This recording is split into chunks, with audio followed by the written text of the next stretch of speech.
I mean, all the mirrors in Rivals is something I really like because the characters can abuse each other's things, and I know that also applies in the For's mirror where you can eat each other's smoke or teleport into it and stuff. And that's always such a cool thing in Rivals, man. It keeps the game so interesting. So, we're going to start straight into Tower of Heaven. Honestly, a great neutral stage for Forsburn. Like, Forsburn gets some crazy combos, a bunch of flat drop stuff. Just a ton of fun things. And we see at the start here, sorry, the Abaasy's name just left my mind for a second. It's all good. We see Abaasy trying to take a little bit of an offensive lead, and then we see Alexis kind of attacking right back, getting him to pretty high percent. It looks like landing in this matchup can be a little bit of a trick, especially because as your opponent is also a Forsburn, they're very keen on what your instincts are, especially when you create your double. They kind of know which one instinctively you're going to be going for. And then, of course, Forsburn hits pretty hard, so things like back air are going to take out stocks a little early.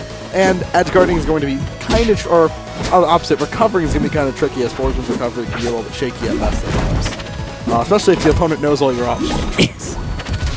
Yeah, playing a deception character when they know all your tricks is a little bit harder. It's a bit tricky. Oh, getting that full charge in the down smash. Really nice DI by Alexis. The clones blew up on each other. I wonder if it was simultaneous or like one of them blew up and that caused the other one to blow up. Either way, it's so funny to watch these two go at it. The Genesis Forsburn, of course, with the glitchy smoke. I love it. Oh yeah, because it kind of flickers that weird colors. Yeah. You know, it's gonna. I feel like the stage is gonna get covered pretty fast. Purple smoke, red smoke. It's gonna kind of start to blur, especially if they're keen on using it, right? Yeah, exactly. Given the fact that, of course, they don't really have time, and most of this neutral plates haven't absorbed any of it, right? And they don't want to actually. Forsburn can destroy the other Forsburn smoke, right? Yes. By attacking. Okay. But they can't destroy their own without absorbing it. Mm-hmm. But you can, of course, absorb this. So. Decent kill by Abaasy there, just trying to even out the stocks, but pretty heavy percent lead on Alexis. Abaasy right now getting a bit of a start, backing off the moment that he sees the tech roll, right? Recognizes that he wants to hold on to this 127% stock. A back air, like you're saying, or a down smash would end this very quickly, and there we go, the down smash does it. And it's a tricky situation, right? You really don't want to push your advantage too much, but if you start getting a little bit too lax, start going for just chip damage here and there, your opponent gets to do the same to you, right? They get to catch up, or get to keep their lead. Yeah, or they're the one who gets to start dictating the neutral, right? Because you're choosing to take too much of a backseat. It's a very fine line, and that's one of the big differences you see as each level of play goes up. They get better and better at dictating, especially in those tense situations. And that's something that's not obvious at first glance, right? It's not something that you would expect. You're at high percent, you don't want to die, you play a little bit safer. But honestly, you can kind of still play the same game and force your opponent to respect you and respect the options you have. Because regardless of percent in Rivals, you can get caught and die at like any percent. This is a very vicious game. I have seen so many people every single time I see a set, somebody usually gets their soul exploded one way or the other, and they could be fantastic players. And the best part is it could be one game and the other game, and in the same set, and that's awesome. So we're gonna see a switch. Yeah, Abaasy looking like he's switching to the Zetterburn. I hear this matchup's a little bit annoying for Zetterburn. But I'm not too specific on the exact reasons why. I have a feeling it has a lot to do with Forsburn's combos and especially being able to really abuse the advantage state. I can see it. I mean, it's also a decent stage for Zeta to recover on, the two platforms. So it's not an awful stage for that, but Alexis is probably pretty confident in this matchup. There's a decent amount of Zetterburn to practice against. Whereas Abaasy, he has a Zetterburn, but it's a decent one too. But it doesn't come out nearly as often as Forsburn does. I do like the idea of trying out the Zetterburn, though, this being a best-of-5 set, because, like, especially when you're going up against the mirror match, it can feel a little bit overwhelming if you lose the first set. It's like, well, this guy just maybe knows the character better than I do. Maybe I need to try something more asymmetrical. But right now, actually... I respect that. Yeah. I don't really respect that. But it's not looking awful, but it's definitely a lead for Alexis still. Oh, almost getting that shine into smash. That down smash is going to connect. Yeah, it does end up killing. Already pretty even up right now. That's the great thing about Zetterburn is just when you build up momentum going, you can tear people apart probably the fastest in the game. Easily a pretty good aggressive character. And something that we see a lot in Arizona, this matchup exactly with Damn Danny and SBS. And I know... Wow! Oof, a very high, high DI leading to death right there. I mean, not many other ways you can go this stage having such small blast zones. Oh, yeah. Oh, man, waiting out the parry. That was so smart. Alexis playing honestly really solid. Yeah. Not phased at all by the character switch. I know some players would get a little bit, might double check what they're doing or be a little more defensive when there's a new character on stage. But no, he adjusted fine. Kind of just a solid player, honestly.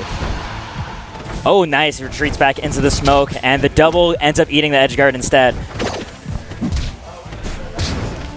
Gonna be knocked back off stage with another down smash. Nothing too fancy. No fire, so not really gonna get a kill. But 146% on this stage is scary, man. Yeah, really, at this point, this is where so many aerials are going to be killing, like even if they're not sweet spotted. And that's a spooky spot to be, honestly, as Forsburn. Forsburn doesn't do too hot when it's just trying to out-button frame data of opponents, especially like Zetterburn. Right, so many of his hitboxes are actually like really specific where they are in his body, and they don't come out too fast either. Oh, but getting the spike at the edge of the knife. I gotta say, he just really kept a great, like if Zetterburn was knocked off stage, he kept him there. He didn't let the Zetterburn back. Yeah. If Zetterburn got him off stage, he recovered most of the time without really taking too much damage. And it's just a lot of little things like that in a neutral interaction. It just gave him such an edge. And we're going to see another character switch again. Oh my goodness, yeah, going this time to the Aeolus. Now, I do remember hearing way back at Frostbite, I talked to Corks about this matchup, and he does he says Forsburn's very much dislike the Aeolus matchup, having a lot to do with those close combat boxing options like you were talking about. Like, Aeolus, for example, just has that nair that covers his entire body. Meanwhile, Forsburn doesn't have any buttons that come out nearly as fast. And then you have the weight differential, too, to add more hurt onto that situation. And then, of course, Aeolus wants to play this nice grounded game, and if you jump above him, you get punished for it. And Forsburn has good aerials. Good oh my god. 4 dash attacks in a row. that always feels great to see. That being said, Alexis showed that this matchup is pretty doable when he fought Chompers. It was yesterday or the day before that. And it was he did really well against Chompers. So definitely a doable matchup, and one that Alexis seems pretty confident in, even if he doesn't necessarily like it. I don't know what his preference is. But I know SBS hates this matchup. One thing that I'm digging a lot by Alexis is how much his playstyle completely changed when the Aeolus came out, right? Like, he was more interested in smothering, or at least holding his ground in the prior 2 matchups. This one, he's hanging back, very far back, recognizing that he's not at frame advantage, especially if he approaches. Ooh, being called out, and a little bit of teabagging, it looks like, too. A little bit of disrespect there. It's fine. So, Abaasy, being a Forsburn main, probably knows exactly how this matchup goes, right? Yeah. And that's something that makes it that much funnier. When he gets something good off, he's like, man, I hate that move.